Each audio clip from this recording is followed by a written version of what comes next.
friend, and welcome to Borgcast Original Series 1.20 with Anne-Marie and Peter and Beer. And indeed, yes. Hello. A bit of news on the old Strange New Worlds fronts. Yes, Paramount Plus launched in the UK on the 22nd, I want to say, was that yesterday? Yes. Yesterday. And after a great deal of faff, we finally managed to be able to watch the first episode of Strange New Worlds. I think it's quite easy if you've got Sky. It's just on one of the channels. We don't have Sky. And they have done an app yet for our telly. So you have to Apple Cast from your iPad. Oh, it's just... I felt like I needed a teenager or something to explain how these things work to me because it's so complicated. But anyway, we got there in the end and we did see the first episode and it was all right. I really liked it. It's definitely got lots of potential. Yeah. So we will definitely be covering it, but we won't be covering it straight away because we realise not everybody's rushing to get Paramount Plus, and I mean, as it is, we're dropping Netflix to be able to afford it. So but it's not then for us. There's not much on Netflix to watch these days. So we'll be covering it from the 24th of August. This does mean we won't be getting to the end of season 1 of the original series, I'm afraid. We'll be stopping just after Space Seed. Deliberately. Yes, I think that might be appropriate, considering one of the characters in Strange New Worlds, but more of that later down the line. But it does mean that, therefore, there's a couple of months for you to, if you want to subscribe. If not, don't worry, we'll just be covering that, and then we'll be going back to finish off the original series. We will cover Discovery Season 4 at some point, but not until we finished original series season 1. Yeah. So we're doing it in bite size because let's face it, these original series seasons are pretty long. Yeah, 30 episodes Yeah. in the first. It's like bloody hell. Yeah. So I think it's not unreasonable way of breaking things up a bit and having a bit of variety. So, but yes, some interesting parallels with the first episode of Strange New Worlds and tonight's episode. Yes. Tomorrow is yesterday, which is a wonderfully original series title, isn't it? It is. I like it. Captain's log, stardate 3113.2. The Enterprise, out of control. Maximum warp power in reverse propels us backward in time. UFO is picking up speed and climbing. I'm going in closer. Try and beam that pilot aboard.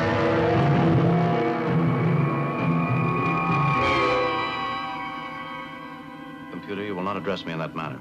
Computer. Computed, dear. It also has an unfortunate tendency to giggle.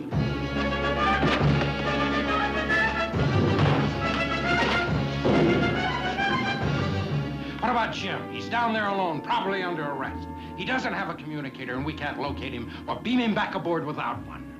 Sabotage, espionage, unauthorized entry, burglary. I am going to lock you up for 200 years. Written by D.C. Fontana. Oh, Dorothy something Fontana. Yes, Dorothy the one Catherine. effectively played by Nana Visitor as Kira Nerys in the Deep Space Nine episode with Benny. Far Beyond the Stars? That's it. Yeah, there we are. I didn't have to look that up. Woo. Yes, this is her second episode. First was Charlie X, which, yeah, we had issues with. But anyway. I like this one. Much better, yes. Rather sourly, though, Roddenberry handed her a scene-by-scene outline by Robert Justman to base the story on, but Justman got no credit or royalties for coming up with the idea. That's not fair. The more you learn about Roddenberry, the less you like him, yeah. I generally find. Yeah.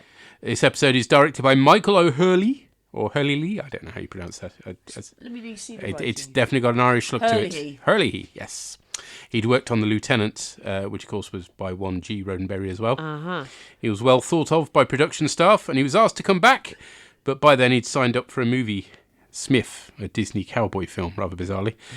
He also did Man from U.N.C.L.E., several Mission Impossibles, 5 episodes of A MASH, and 20 episodes of the A-Team. Wow. That makes him Mr. A-Team, doesn't it, really? Wow. Yeah.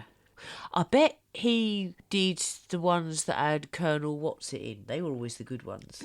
Possibly, yes. You know the one I mean. Yes, I do know the one I mean. Played by What's-His-Face. Yes. He keeps cropping up in stuff. This is a really good conversation for a It podcast, is. isn't it? Him, that guy, yeah.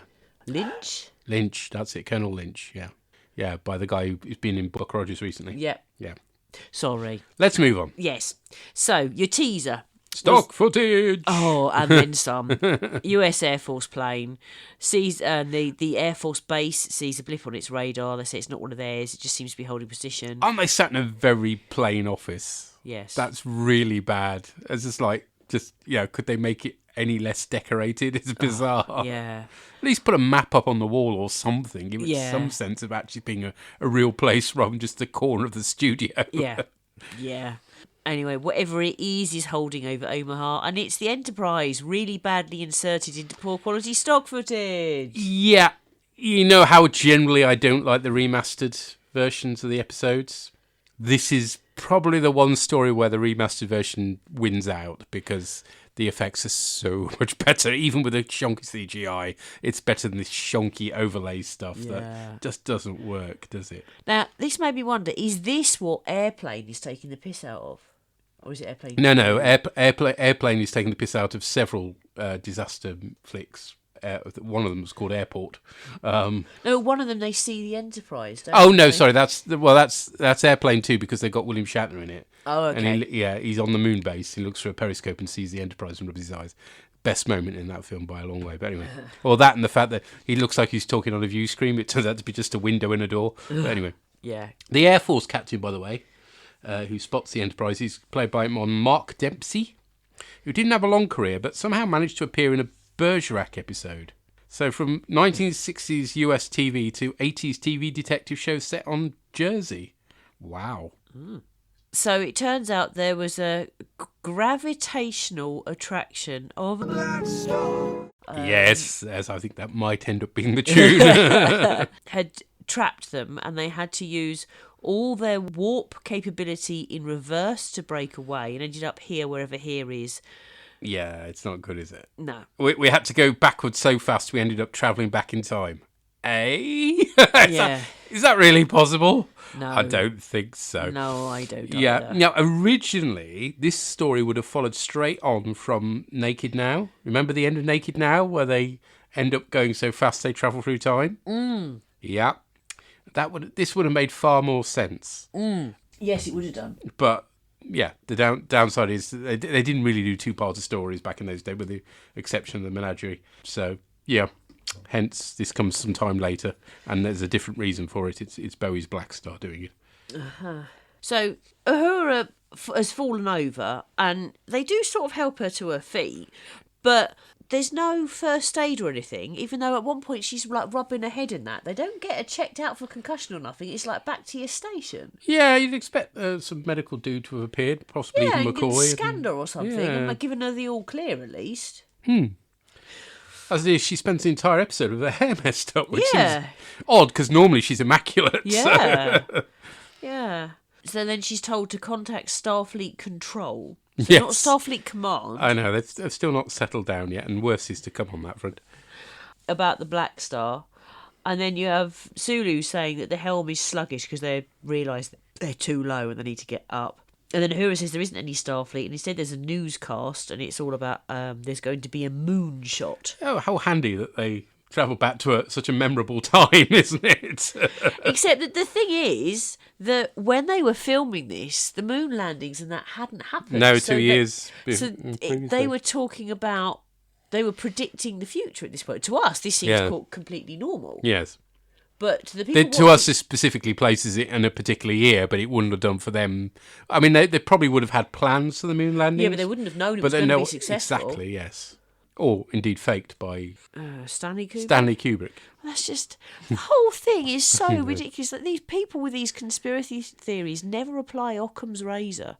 Also, they never look at how terrible people are, just generally, at maintaining a lie. Like, all these people have gone, we worked on the moon landings, we went to the moon, and at no point of, increased probing has one of them gone, oh, sorry, actually, I made that up and I was... If nothing else, this past decade has proved to us that those in power just don't have the level of competence to maintain any sort of, decent illusion about anything. No. I mean, really, no. I mean, also, if it was faked, then... Kennedy was in power, I think, at this point. Yeah.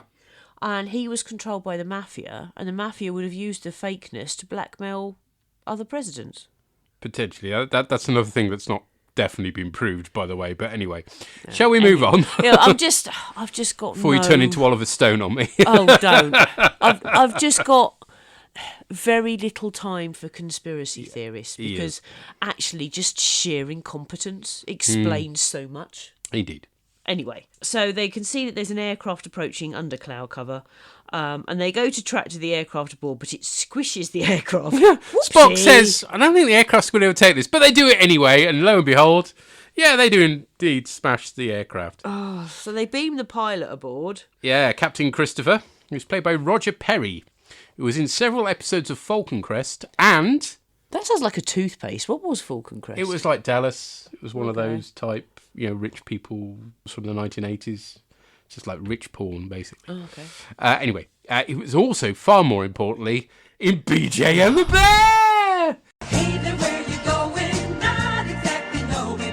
Who says you have to call just one place? Oh, he's going everywhere. BJ McKay and his best friend Bear. Yes, crossover! He is no escape from the BJ count, not even on this feed. See many, many episodes of Borg Rogers for more on that. In fact, every episode of Borg Rogers, bizarrely. Yeah. And I don't know which of the 3 jingles you're going to play, but there are only 3 and I hate them all. But this is a bit of sort of the origin of Kirk being a legend for messing with the past, isn't it? Yeah. I mean, it kicks off here in a big way. So the pilot is understandably sort of cautious and gives his rank and all the rest of it. And Kirk's like, no, you're among friends. But Kirk himself is cautious as well. Like he says things like, don't touch anything. Not that cautious, though. Yeah, he could have been a lot more cautious and saved themselves a lot of grief. Yeah, this is true. Ultimately, he gives him a guided tour of the ship straight off. No, I know. But anyway, he's as Christopher walks past and sees a woman in uniform, he goes, "A woman?" And like these and there's some yakety sax at that point as well. It's like, really? The thing is, if it weren't... It's like original series, on the one hand, it giveth, and on the other hand, it very much taketh away, does it not? Yeah, because it's right to have Christopher make that comment, given that the time he's coming from. But don't have that music cue that makes it all like, wrong. Oh, it's a woman, everybody. It's no. You just ruined the point. Yes, because the point being made was that he's surprised and shouldn't be. That's just another crew member. You don't need a sexy musical sting, therefore. No. Oh. We do find out there are another 12 Constitution-class spaceships at this point, which is interesting. And I love it. He appears on the bridge and he's like, he's beginning to be won round by Kirk's explanation. And he's like, well, I never have believed in little green men. At which point Spock appears and says, neither have I, which I love. Yeah. And I love him looking at Spock. And I think the other thing I like as well is that he's so focused on the fact that Spock is an alien. Although you kind of see, and I don't know whether it was directed this way or not, but definitely the actor makes the character do a double take at Uhura as a black woman in a command role. He doesn't pick up on that because he's so fixated on Spock that the fact that there's a black woman in command pales into significance beyond computing that there is an alien here. Yeah, it's nice because we get Uhura interacting with him in the background, which is quite sweet. So. And after that initial double take, he doesn't disrespect her. He doesn't. It's all fine. Yeah. We get a reference to the United Earth Space Probe Agency, which was last mentioned in Charlie X, so I guess we know the origin of that phrase, don't we? Yeah. Apparently Enterprise, as in the series, establishes this is the authority under which Starfleet operates, but it doesn't explain why that organisation is never mentioned again after this episode, so, yeah. And if it is the United Earth Space Probe Agency, why have they got Spock aboard? That makes no sense. Anyways. Yeah, I don't know. And then you have Spock raising the problem of changing the future and calling Kirk on his behaviour. Yep. Rightly so. Meanwhile, they give him a tour of the ship and tell him about transporters. Yeah, it's just, making it... And then they worry about not being able to send him back because he knows too much. I wonder why that is! You blooming idiots! The only thing I can think of to say in response to this is in the same way is you watch a horror movie where people whose walk car... into a darkened room Right. and don't turn the lights on. Or yeah, whose yeah. car is broken down, Yeah. walk into an It is abandoned like house watching that, or isn't whatever. it? It's like, and the point is the people in the horror movie don't know they're in a horror movie. Well, here, they don't... Nobody has gone before them in terms of time travel that they know of. Anyway, right? I quite they like... haven't read the book on not doing this because of time travel. I quite like the fact that there is an interesting sort of possibly a reference to this sort of thing in the first episode of Strange New Worlds when they beam aboard some people from a pre-warp society and then accidentally let them run around the ship like loons. So it's like, okay, so that was a thing in those days, wasn't it? But I like this, that what happens is Spock has run a computer thing. There's nothing significant, really. Is that a technical term, a computer thing? Yeah. Yeah. If you call IT, I've got a problem with my computer thing. Yeah, and actually normally I call IT and I go, hi, computer's weird. What's new? Yeah, well, they go, yeah, we're used to that. Because my specific machine, they can't replace it yet. How many years have you been there? 5 and it was a years. problem the whole time I've been there. Yep. But they can't replace it because there's stuff on it that they don't know how to transfer safely to a new machine. Wow. Yeah, so I'm stuck with a really fucked up computer. And as soon as either they can transfer it or they can demonstrate I don't actually need it. That's what I'm going for, by the way. Me demonstrating I don't need the older stuff. Mm-hmm. And if I can demonstrate that, I get a shiny new one. Woo. Then I won't have any of the problems I'm having before. I mean, bless No, our you just wife. have whole new problems, but anyway. Not so much. Mine are quite unique. I mean, bless our IT team. They've finally managed to get Word to cooperate with me, which is no mean feat for anybody who knows Microsoft Yeah, Word, well, let's be indeed. honest. I wish it would with me, but anyway. Yeah, but no. So, yeah, usually computer is weird is my kind of go-to thing, really. Anyway, he's run a thing. Analysis? Is that the word I'm looking for? He's done a history search. He's done a Google. Yeah. And says that he's not going to be noticed. He's going to come to nothing. It's like, you see a look on his face like, oh, thanks. So we don't have to put him back. And at the time I was watching, I was thinking, yeah, but what about his offspring? Yeah. And I thought that at the time. Yeah. And of course that later on it does. He does come yes. up. Anyway. But it's unusual for Spock not to have thought of that, I think. Yes. It makes Spock... I mean, everybody seems stupid in this, and even Spock at this point, so yeah. So then they've got a stupid computer, which made me think of that episode of Babylon 5. Exactly, yes. It's a thing, isn't it? It's a trope. The computer gets reprogrammed, and it is a bit that it's reprogrammed by a planet of dominated. Yeah, exactly. Yeah, and therefore it's all all love and darling and stuff. Really, really. I mean, believe me, if it was reprogrammed by women, it'd be telling the men their shortcomings. I would think actually, if it was rather than programmed by chatting me, them up. I would just be telling them to fuck off. Exactly. Well, there you go. Wouldn't I? I would just be like, no. It just reeks of Roddenberry, doesn't it? It does. It's just horrible, and it's like, Didn't they do it in Blake 7 as well? One of the computers that had an alternative personality and it didn't work out. Yes, but I can't remember whether it was a woman or not. But yes, there is a Blake 7 episode where that happens. Yeah. But no, it's got nothing to do with being a woman at all. It's just a faulty program. And also, why at no point did Kirk go, oh, actually, the previous computer voice was female and was perfectly normal? Exactly. Yeah, it was like, Roddenberry. Oh. Basically, he was a cunt with one good idea, wasn't he? Now. What? Prove me wrong.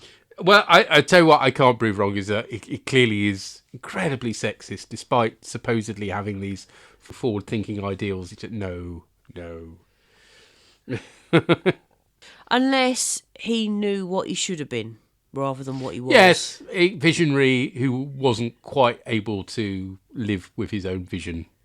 Or anywhere near it.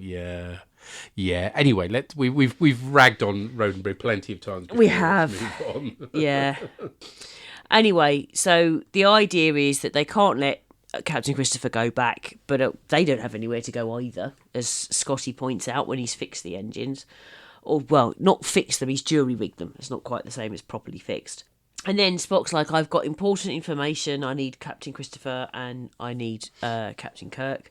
But Captain Christopher's gone missing. Yeah, great security once again on the Enterprise. But ships called Enterprise have security. Never. Exactly. Next Generation, exactly the same. And we're finding the same with Strange New Worlds. Yeah. So, it's a thing. I can't remember whether the security was terrible in Enterprise, as in Enterprise the series, but it would be somehow wrong if their security was good. It wouldn't seem right, would it? No. Ships called Enterprise have crap I know, security. it's that wonderful scene in Deep Space Nine, isn't it, where Odo rips Worf a new one. Yeah.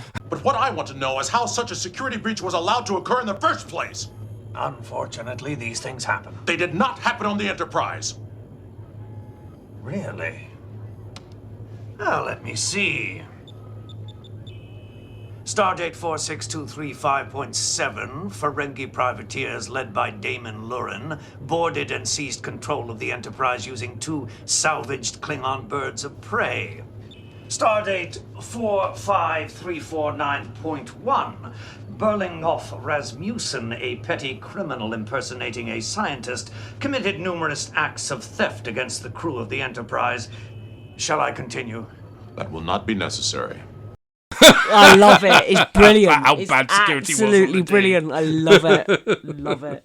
Anyway, so Captain Christopher has clearly on his way to the transporters, so he gets overtaken and kiboshed by Kirk. But you have a conversation with McCoy, and I spent quite a lot of time when McCoy was on the screen noticing the difference in his uniform to the others. He's got a round neck. And you said in Strange New Worlds that's the same. Yeah, there are varieties of medical uniforms. I mean, for the first half of the episode, McCoy is wearing his effectively surgical uniform because it's got short sleeves, presumably so he doesn't get blood on them. And it's got a rounder collar. I don't know what the reasoning behind that is. But they've kind of replicated that in Strange New Worlds. What I don't like, and they're just carrying on with Discovery with this, is that whole very all-white uniform. That was never a thing in the original series. And it stands out like a sore thumb. So Chapel's got an all-white uniform. It's just like, that's not a thing. That's not a colour. I'm sorry. Anyway. The little things that annoy you. Yes. But I was just really aware of the difference in uniform. I don't know quite why, but I was. And then you have McCoy sort of pondering, what if we don't get back where we belong? Ooh, no. He obviously doesn't like that particular tune. Oh, it's cheesy as heck. What's wrong with cheesy? Well, it's over cheesy. Really? No, it's fake United Statesian cheesy, coming in a plastic packet cheesy. Coming in a plastic packet? Do you do that often? Sorry. I had to get the smut in there somehow. Wow. Is that what we're calling this episode? Coming in a plastic packet? I don't know. The problem is it appears on my Twitter feed, which is really embarrassing because obviously plenty of church people follow my Twitter feed. No, is basically. No. Oh well. Anyway, after they've kiboshed him and then they've sedated him, but he wakes up mid-conversation, it turns out he's got a son who will make a contribution, but he says, I haven't got a son yet. She's like, yeah, well, that's why you need to go back. You've got to go and spread your seed. Yeah, go forth and multiply. Yeah. Then he's like all smiley. Oh, I've got a son. Boy. Yeah. Yeah. I know. You kind of hope he gets 3 girls beforehand just to piss him off. Yeah. But of course they've got to get the footage from his wing cameras and stuff. They've got to from be his removed. winky. No, that's not what I said. The footage for his wing cameras have got to be removed. So he's like, I want to help. And they're like, oh no, you can't go down. It's going to compromise everything, even though he's the most logical person to go down. He's kind of, yes. And they could keep a phase on him at all times. Or possibly not beam down with phasers. But anyway. Yeah, anyway. So anyway, he says, oh, I can help. I can give you a layout. So they pass him an Etch-a-Sketch. It's not an Etch-a-Sketch. It's one of those, I don't know what you used to call those things where you used to draw on them and then you pull the thing at the back and it would clear. That's an Etch-a-Sketch. No, Etch-a-Sketch was the thing with the dials. And then you'd pull the slide across to clear the picture, but you had to draw with the dials, which is damn near impossible. And circular things were just... No, I'm talking about the one that had the magnets for shapes and a pen right. on it. Yeah. That wasn't an Etch-a-Sketch, I don't think. An Etch-a-Sketch was and I'm going to have to Google it now, but I'm pretty sure... Mine was orange. Anyway, one of them gets passed over. Anyway, so Sulu and Kirk beam down. You my beer. Which is very exciting, because it's lovely that Sulu gets something to do. Yes. That isn't just, piloting the ship. So that's nice. big questions are, why don't they beam down in period clothing? Yeah, which is what they would do in later Treks. Yeah. Well, no, because they don't know. They haven't read the book. They don't know they're in a time travel movie. They're the first ones. In later Treks, they've learnt from Kirk's experience. You're kind of making out like in later Treks they've watched the original series. No, they read the logs. They read the logs. Fair enough. No, but it just seems like, to us, because we've seen so many of these, it seems like such a cadet's mistake to make, rookie mistake to make. They also beam down with all their tech. That's something else they wouldn't do in the future. So it all comes across as very amateurish. There's a weird comedy moment when McCoy asks Spock why he isn't working on his temporal calculations, and Spock simply says that he is, which is good. Kirk and Sulu are discovered by an air police sergeant. There's a rank. And the poor soul manages to activate the communicator and get beamed aboard the Enterprise. There's no checks or anything. One of the people says, I think it's Kyle, says, why is there only one signal? But Spock's like, beam them up anyway. And it's like, oh, it's somebody else. Oh, great, well done. Kirk and Sulu break into the base's photo lab when the captain is found by more base personnel, leading to our... Fight! It's been a while since we've had that. It includes some very amusing moves from Kirk, where he lifts himself off the floor by a door frame. You can just see him suggest, I could do this. Yeah, that looks amazing. Well done. And daintily hops over one of the guards. At least Sulu shows some brains by beaming up with a tape anyway, and gets some thanks from Spock for doing it. Kirk is interrogated by Lieutenant Colonel Fellini, who's played by Ed Peck, who has a very small role in Willy Wonka and the Chocolate Factory. There you are. It's his stupid idea of beaming down with a phaser comes back to haunt him. Nearly gets shot with it. It's an amusing scene, at least. Well played for comedy by Shatner. He does do comedy well, does Shatner. I have to give him that. Yeah. Serious acting, not so well. Comedy, excellent. Yes, yeah. Captain Christopher makes it clear that he will help rescue Kirk, but only if he can join the rescue party. Again, they're all in Starfleet uniforms and with phasers. It's a Magnadoodle. Oh, there you go, folks. We can sleep tonight. I had a Magnadoodle. Yes, obviously. Magnadoodle. That well-known 24th century technology. That's what they've got. They've got a Magnadoodle. That sounds like some sort of magnetic poo. Anyway, they beam down in full view of the stunned air sergeant they'd beamed up earlier. Mr. Carl gets him some chicken soup from the food dispenser just to blow his mind further. For his soul. He did, yes. It's a bit odd to have synthesizers in the transporter room. I mean, I suppose it depends how long you're on duty for, really. Yeah. But apparently the reason they were there was to cut down on the number of sets they had to use. Because they didn't have to do something in the refectory then. Sulu takes out a guard with a judo chop. And Spock uses the old neck pinch on another. Once Kirk has decked Fellini, Christopher draws a gun on them. Crew really are clueless, aren't they? Except for Spock. Who's foreseen this, creeps up and neck pinches him. Yeah. There's some guff about travelling back in time before slingshotting forwards. Why is that necessary? They have to do a run-up now? I don't know. And at that point, returning Christopher and the air sergeant when they won't have had any memories of things that haven't happened yet, except they have. How does that work? No, I don't know. It doesn't bear any sort of scrutiny, does it? No. There's a danger they won't be able to break out of the time warp without breaking up the ship in the process, which is a reasonable worry, I suppose. Yeah. Then there's... in the original version, there's a lot of very badly wobbling the image of the Enterprise model. Properly wobbly. Oh, dear. They get the airmen into the transporter room, but all that happens is that they reappear in the same place they were moments before the Enterprise departs Earth. I mean, they'd have all their memories still, so... Yes, we don't get any of the exciting effects we get in other slingshot sequences later on either, obviously. It's just wobbly Enterprise model. Very wobbly. Really not good. And there's no sense of forward movement either. It just wobbles up and down with the starfield behind them static. Yeah. And then they're held by Starfleet control. Hurrah! They've made it.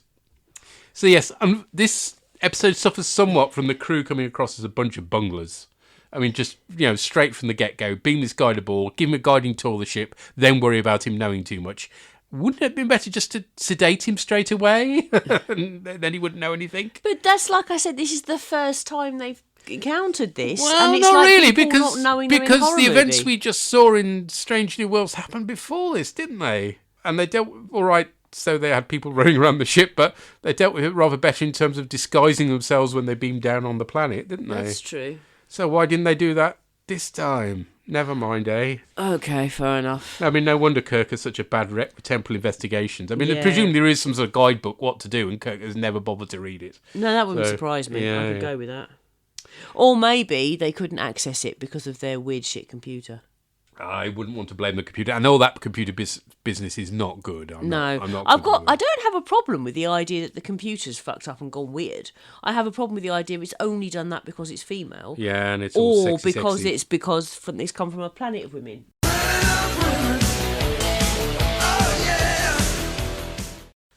I don't have a problem with the idea that the computer's gone wrong and fucked up. That's fine. That's not a problem for me. It's the idea that it has anything to do with its gender.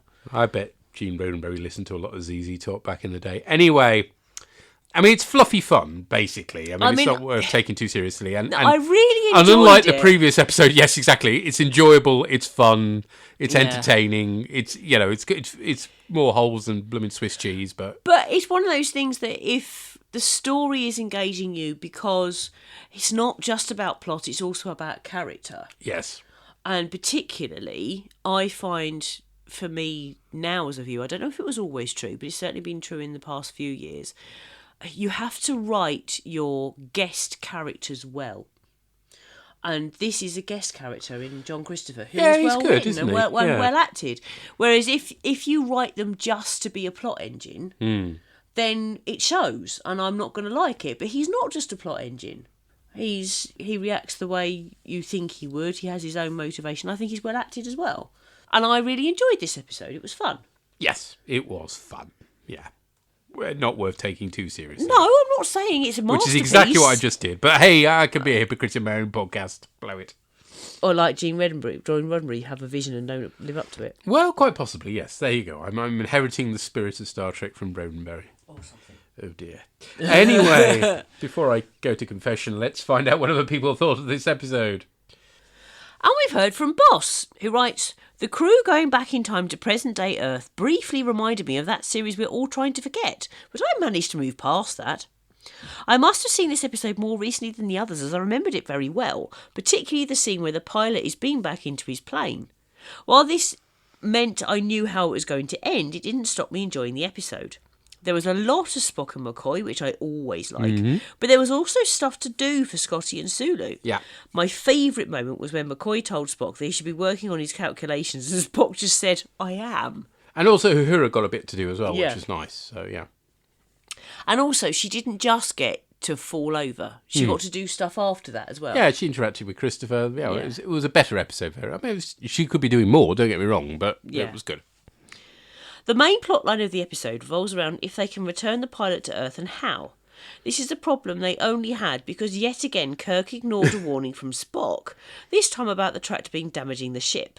Kirk then had to go on a mission to retrieve the footage, which led to yet another silly fight scene, although this did include some good stunt work. I mean, it did. Well, it was more silly than good, to be honest. I think it's fair to say. I mean, most of the moves are like, "What? Why would you do that? I know, a lot Throw of them yourself are. at the people." Okay, that's going to work out well, isn't it? Yeah, I know. I thought it was a simple story done well, and nothing in it particularly annoyed me. The only mild irritation was the computer voice that just seemed unnecessary and didn't add anything to the episode. I Yeah. am still not sure how going round the sun allows you to time travel, though. Well, it's a speed thing, isn't it? If you go fast enough, you can travel through time. That's kind of Einstein. And basically slingshotting around the sun using the gravitational pull of the sun, it will enable you. I can live with that. That's fine. I don't think they sell it here, particularly not with the run-up beforehand. That's just silly. I wouldn't know, ever. Physics was never my strong point. And the reference to Picard, I mean, at least in Picard, they were a bit more careful about taking their technology back, weren't they? Yes. But they still had the whole thing with Rios and... Except then Rios stays behind and completely undoes their careful work. And they rescue all the people who otherwise would have been deported. Yeah, okay, yeah, that was crap as well. There we go. Some things don't change, do they? No. Thank you, boss. Thank you, boss man. Okay, we've heard from Llama God. Llama God Slug, Scotty, Ficus Sheer, Feekit.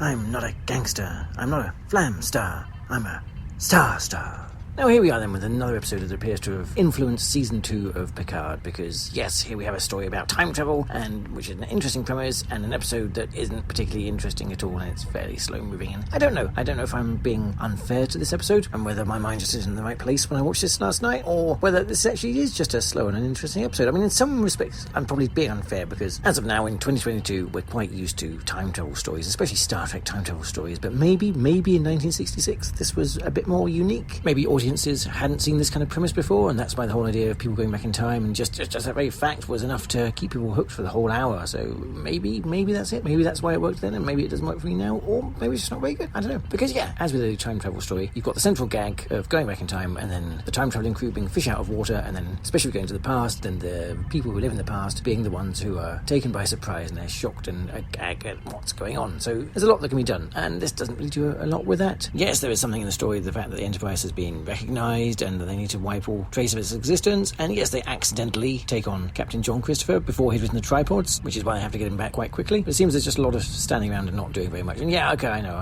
it's just 1960s television budget, but yeah, you kind of expect things to be a little bit snappier and just to move a little quicker and a bit more incident, really.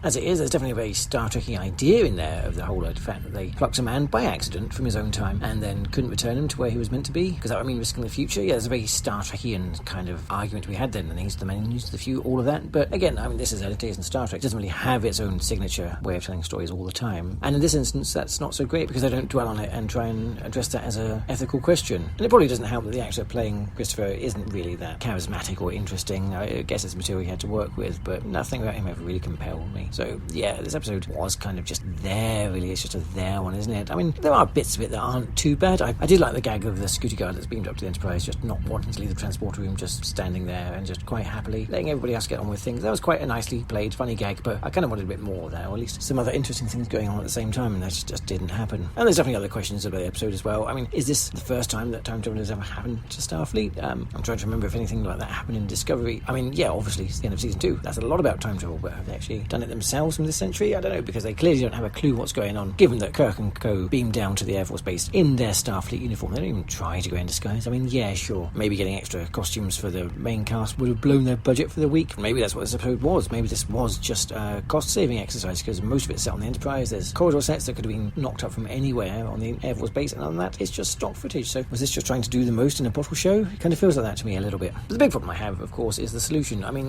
okay, slingshotting around a star at warp 8 or whatever, yeah, that's fine. We don't understand the physics of the Star Trek universe and whether that sort of temporal slingshotty thing can actually work, but the whole idea that they can get rid of the people they beamed up by just beaming them back into themselves when they go past, that just seems a bit weird. I guess they're trying to use the idea that only one instance of an individual can exist in the timeline at any given time, but given that, surely the Enterprise itself would also just vanish and be absorbed back into the normal time Enterprise when it returned back to its own time. Maybe it's all found a bit dodgy to me, but as I say, it's all early days for time travel and science fiction stories like this. So yeah, it's a shame. The story had potential, but it didn't really engage me particularly. But as I say, maybe I'm just being too harsh. I don't know. So I will be interested to see what other people make of this episode, or whether it's a classic and whether I'm just not getting it. I don't know. I hope that everybody's surviving the slightly exaggerated effects of our own day star. It's not quite a black star, but still a day star. That'll do it. And until next time, glory to you and your cast. Thank you. There you go. Did you get the tripods reference? I didn't. I can only imagine that it was written by Christopher somebody. Okay. Yeah. Fine. I was never into tripods. I must admit that I watched a bit of the BBC adaptation. I watched a little bit. It was fucking dull. terrified. It was boring. I found it boring. I have memories of just a few scenes. I don't know whether I watched it quite young or just I scare easily. Either is possible, or possibly both. Anyway, I have a vague memory of a few scenes and it just scared the shit out of me, and my mum just stepped in and went, no. And that's all I ever watched. Okay. So, well, I don't think it was ever finished on TV, so in a way you were spared from that. So. Oh, okay.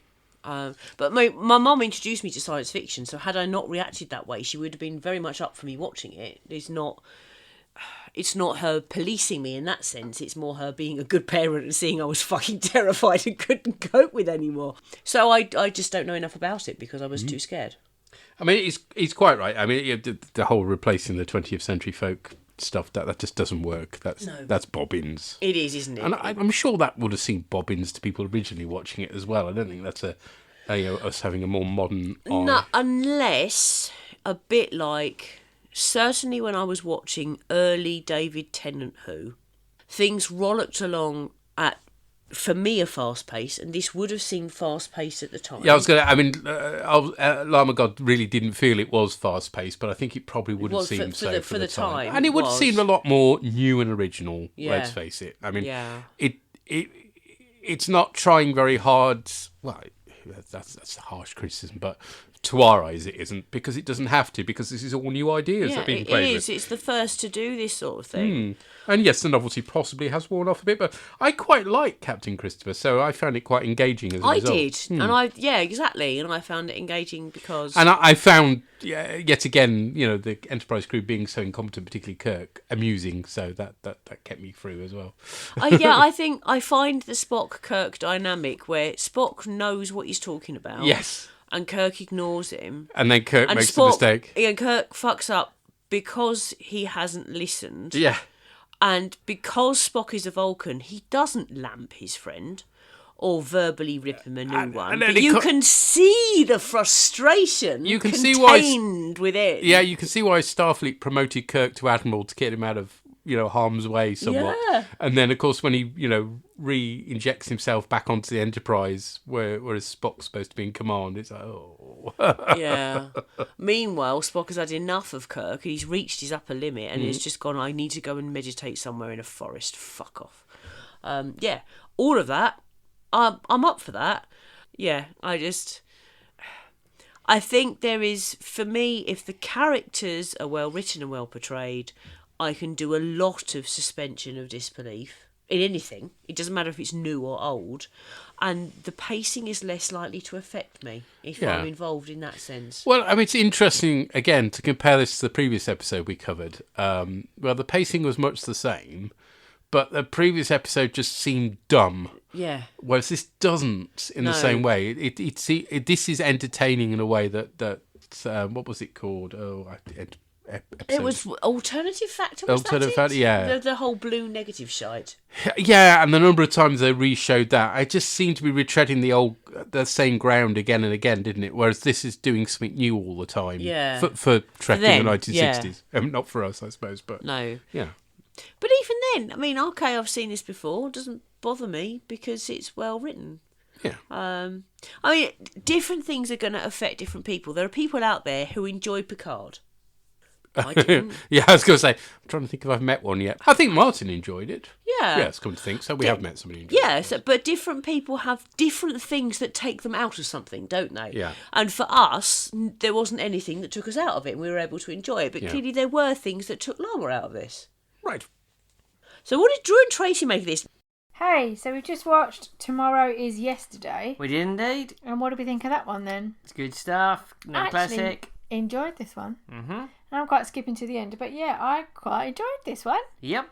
Makes a change, but here we go. It's a good cold open in the beginning, wasn't it? Where it's like, what's going on? It's in the late 60s, and then they see the Enterprise. Yeah, but I did say to you, like, in 1969, there had been some kind of like space films and programs out. Yes. So why is he so like completely stunned that he might have seen a UFO? Because it's still a shocking thing, isn't but also, it? he's in the Navy. Yeah, but it's still a shocking thing Navy, to see a UFO, isn't it? Air Force. Yeah, so yep. I don't know, he was just a bit daft. So when they were on the Enterprise and they'd had their like turbulence, whatever. Yes. I said to you, they really need to pull that like paper tighter on like the computer the display screens, on the because it all looked like computers. crinkles, didn't it? And then the next thing there it? was like a static planet there, and it just looked It looked pretty terrible. Weird, yeah. When Kirk beams the Top Gun pilot, yes, I now know Captain him Christopher. as Captain Christopher. Yeah. Yes. But when he beams him up onto the Enterprise, yes, Kirk is like in the fucking shadows. I know, there's a weird effect, eyes isn't it? Yeah. Showing. So that's like first contact for Captain Christopher. Yes. You're not making a non-scary impression there, are you? I don't understand why he had to look so kind of mysterious. They often do it though, don't they? But why do that? I really felt for Captain Christopher when Spock said, you know, you make no relative contribution. I know. We said about how cold it was before. I mean, that was cold, wasn't it? I would have, if he'd said that to me, I'd just been like, you bitch. Yeah, I know. You fucking bitch. I've worked my arse off. Yeah. And you're telling me I've made no relative contribution. Spock had made an error, though. He hadn't took his ancestors. Well, yeah, but he didn't say sorry, did he? I think it's quite charming, this episode, because Christopher starts off, like, against the crew, like, and he's, I'm going to report it, and then he finds out about that, and he's pleased, and he goes really onto their side. Report them, was he? But he was like, you know, I've just seen a UFO, and I've seen science that is going to, shape the future. I have to report it. I just think it's charming how he keeps swapping sides, Yeah. like, starts off adversarial, and then he goes back to liking them when he hears about the contribution, and then towards the end he goes against them, and then he goes back again. It's good. Yeah. There's a lot of comedy in this episode. There was quite a bit, yeah. Yeah, which is good, funny. I know Emma's going to like the purple uniforms. Yes, we like the purple uniforms. We did like the purple uniforms. The Air Force, whoever they are wearing. Kirk was being really arsey when he was being interrogated, and he was being really like. Why did they beam down in uniforms? I don't know. Why not? I really don't. And also, when they took Christopher aboard the Enterprise, why did they give him a Starfleet uniform? I know, that's terrible, isn't it? So my question to you was, why did they have to do a slingshot round the sun to, like, basically reverse time? Why did they not slingshot round the Earth? Well, there's a lot of shonkiness in this, okay? Because that's what Superman a lot of shonkiness. Does. What are they saying? The sun's gravity propels them faster than, I don't know, warp 10 or whatever, and so that makes them go back in time. It's so shonky science. If you just they go warp 3 towards the sun. That's faster than the speed of light. Warp 1. So you'd have escape velocity. So you wouldn't get caught by the sun's gravity. The whole lot of this doesn't work in science. I know it's not real. Yes, it's not real, darling. Not reality, darling. Not reality, darling. But it doesn't work. They'd be faster than escape velocity at the sun. They wouldn't work unless it was a black hole. They do say it's a black star at the beginning. Calm down. If they went round a massive black hole, it would work. And they went quite close to it inside the singularity. I don't know. It doesn't work. It's not reality. I know it's not reality, but I just said it doesn't work, any of it. But, you know, there's a great derelict episode in this. The bad science that doesn't work in Star Trek. I can feel like you're getting really het up in this. I think I need to take you for a lie down, love. It's not real. Anyhow. Yes, it's a great episode. It's classic. I enjoyed this. Classic of a classic. I like it a lot. This was good. Apart from them, like, dissing Christopher. Yeah. Anyway, shall we leave it there? Yep, indeed. All right. I like this one. Bring on another one. Take it easy, guys. See you later. Bye. Bye. Oh, I'm glad they enjoyed it. Yes. But although, you know, Drew apparently needs to have a lie down. Yes. Slingshotting around the sun. Yes. Okay. Right. Now, uniforms. Okay, I don't quite know about the colour settings on your TV, but that they're blue. Yes. Because that's what US Air Force uniforms are. Believe me, if they'd been purple, you would have had a big thing all about the purple. And I would have ranted about how they got the colours wrong. They haven't. So, anyway, Unless, are they watching the new version? The new version's made them have purple. they colour graded it badly, maybe? I don't know. Just a question, because we haven't originally they were blue, believe me. So yeah. When we're watching, they're blue. Yeah. But yes, they do. Not only do they put Christopher in a Starfleet uniform, but they give him ensign's stripes around the sleeves, which is wrong. No. He should best have just a normal crewman's one without any things on the sleeve. But yeah, interesting. But, or because he's a captain in the Air Force, give him... No, they don't give him... Yes. That's kind of Buck Rogers' approach, isn't it? Yeah. Oh, yes, you were a captain however many hundreds of years ago. We'll make you a captain now. Yeah, no, I realise that. But yes, the cold open is very good. Yes, I meant to mention that really it is. It's very unusual for Star Trek, and it does make it very interesting. Was it unusual for telly at the time? I don't know. I think that probably too early days for telly for it to be considered a trope, but I Yeah. would be surprised if it hadn't been used in something else Fair enough. already. I'd be amazed if this was an original thing from Star Trek, but obviously it becomes a trope later on. And we finish up, as we always do, with Purry. Hello, Args. Purry here to talk about Tomorrow is Yesterday. Now, I would like to say up front, I actually did enjoy this episode, but I am going to sound like I'm giving it a kicking because it's a bit of a mess. So yeah, I actually have a lot of fun with this. Crew travel back in time through means that actually the method doesn't make sense scientifically, but the idea of they encountered a black star, something heavy gravity, and basically were snapped back, and indeed the way they use kind of a similar technique to get home, and indeed establish this as a way to travel in time in Star Trek Forevermore, but with lots of they have sort of looked at ways to make it difficult, and also the fact that because the Federation has fears of contaminating the timeline, you could see why aren't they traveling back and forth all the time? Well, it's dangerous, it causes issues, and they're not going to tell anyone else about it because who knows what nefarious people got up to. So the actual fact that after this everyone's not time traveling all the time does make sense. And like I say, it's nice to see this technique that was used in Star Trek 4 and Star Trek Picard. Again, just nice that they kind of reference it, it was established all this early on. The actual thing is, it's very much a knockabout. I think maybe this is one of the problems they kind of traded. Again, the basic core plot is fun and is good. That basically the Enterprise has accidentally ended up back in time, and they've got to retrieve so that no evidence of the ship exists, because that would be affecting the timeline. They've got the problem of a pilot who they beam aboard, because that could affect the timeline, and again they had that fear of he could damage the ship in its state. But on the other hand, they can't kill people because, again, damage the timeline. I actually like the fact that they are going quite butterfly effect in this. And meanwhile, you've also got this thought of initially, could they even get home? And that's actually the part that's most undercooked. The idea, when Kirk's saying to Scotty, get warp drive back online, and Scotty's saying, aye, very good, but where are we going to go with it? Because we're, several hundred years in the past. Similarly, we do have the guy, and this is where it kind of falls apart a bit. So for starters, does anyone believe Spock's Googling wouldn't have been thorough? The fact that Spock says, yeah, we could just take him home with him, he has no impact on the timeline. Only say, oh, actually, yeah, I forgot to check his family. Like, seriously, that's come on. If it was anyone else doing the search, I'd say, yeah, okay, but it wasn't. It was Spock. He doesn't make that sort of mistake. He's out of character, so that was one thing. And that's kind of where it goes a bit. I think they spend more time. And again, I actually like beaming down to the airbase and trying to, escape. Although Kirk's fighting technique, where he actually hurls himself at people, is just bloody weird. And I think it was to give Shatner kind of that slightly comedic interrogation scene.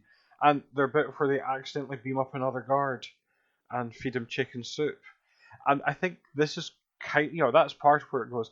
This is also kind of where the episode falls apart a bit, is that they couldn't work out how to fix everything. You've now got this guard standing there who's seen the transporter room, and you've got this airman. Although again, Spock's thing of he's learning more and more every time he's here. It's like, really, what could he learn? Now, fair enough, he's a pilot, so he will recognise some things, but I think even if you took a pilot of, say, as he was flying an F-104, Andy will correct me if it's wrong, and stuck him in the middle of even, say, like a modern Type 40 destroyer, he'd recognise some bits, but other bits would be completely crazy. You take someone from the 1950s and show them contact with card payments, that would seem like nuts. To them, that would seem like way into the future. And one of the other things is, I think Darryl Breen did a bit. Yes, you could travel into the past. Oh, you know about electricity. Well, I know what it does, but I don't know how to generate it. And similarly, he's looking at a starship 300 years in the future. It's like someone from a wooden ship looking at a normal, like a World War II battleship.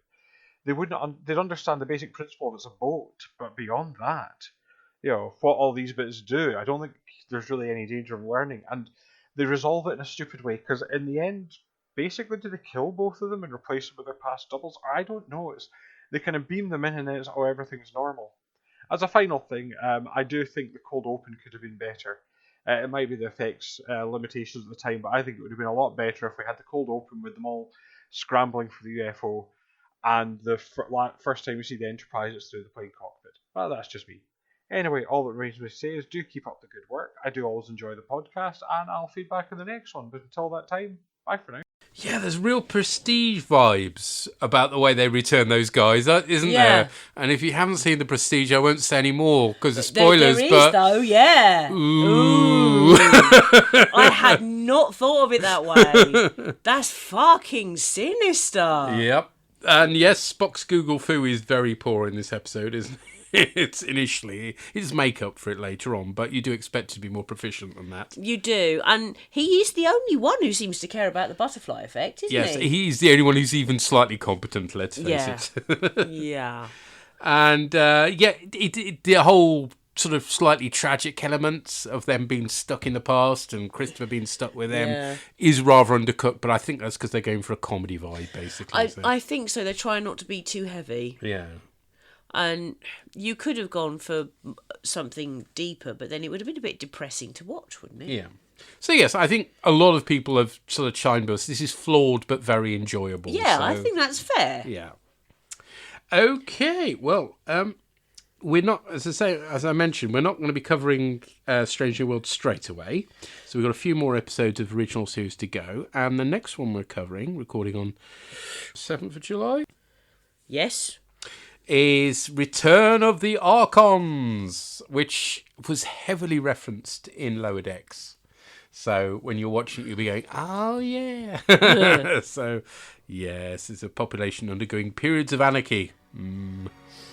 Anyway, so we look forward to that craziness in 2 weeks' time. Until then, cheerio, bye. Boys, boy. Something happened on the day he died. Spirit rose a meter and stepped aside. Somebody else took his place and bravely cried, I'm a black star, I'm a black star. How many times does an angel fall? How many people lie instead of talking tall? He trod on sacred ground, he cried loud into the crowd, I'm a black star. The opening music for this podcast was provided by the talented Drew Barker. The artwork was created by Andy Pelastides. All music referenced is for illustrative purposes only, and no copyright infringement is intended. Find our website at borgcast.libsyn.com. And we have a YouTube channel as well. You can find the Borgcast playouts on Spotify for your listening pleasure. Visit our Tumblr site at borgcast.tumblr.com, where you'll find images accompanying the episodes discussed in this cast. Send emails or MP3s to borgcast@gmail.com. Or you can contact us via Twitter on rev_org or borgcastammo. #Borgcast. I'm a black star, way off my money, I've got game. I see right so wide, so open heart, it's pain. I want eagles in my daydreams, diamonds in my eyes. I'm a black star, I'm a black star. Something happened on the day he died. Spirit rose a meter, then stepped aside. Somebody else took his place and bravely cried, I'm a black star. Shut it down!